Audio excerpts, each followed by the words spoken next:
Hi, I'm Chris Frankel, Director of Programming for TRX, and welcome to the weekly sequence.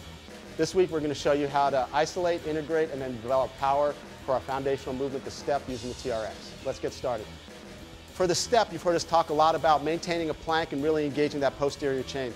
These first two movements are really going to help you get to know what that feels like in the laying position that we're going to bring it to a standing position.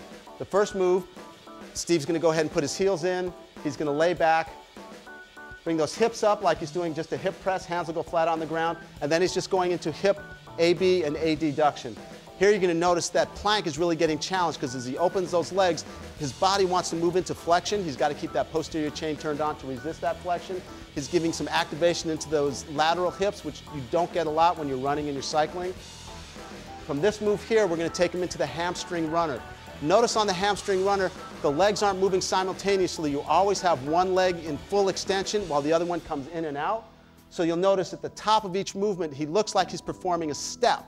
So now we've got that posterior chain turned on. We're thinking knee up, toe up. That core's turned on. You've got mobility in the hips, stability in the core. Now we're going to slow him down. Hold that position right there with one knee up. Now keep that right leg fully extended. Now bring that left leg out without moving that right leg at all. This is what we're looking for here. Now that left leg stays extended while that right knee comes up. So now you always have one leg in extension while the other one does flexion. Bring this right leg down. Bring the other one up one more time. He looks like he's doing a march on his back, and that's what we're looking for, because our next move is bring those heels out, stand up. He's going to adjust the TRX to mid-length, and we're going to take our TRX march. So now we're going to take that exact same movement pattern he had while he was on the ground to make sure that posterior chain was lit up. We're going to do it in a standing position. You notice his hands are just a little bit in front of his body. He's driving pressure down into those handles, keeping those shoulders down and back. Think scapular J's. Now you got that posterior chain turned on, and now he's going to bring that same supine runner you have, but now he's standing up. So it's our TRX march.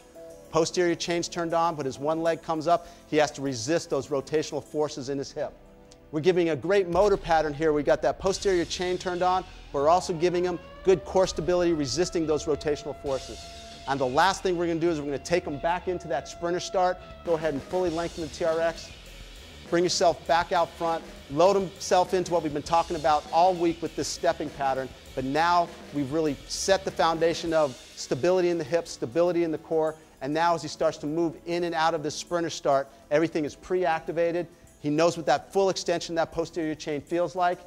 He can add a little tempo to it, a little faster, going into full extension every time. And once he gets really good at it, he can try and add a little hop in it, forward and back, but making sure that hop is coming from full extension in the hip, and he's not trying to short stroke it by hopping from the ankle or from the knee.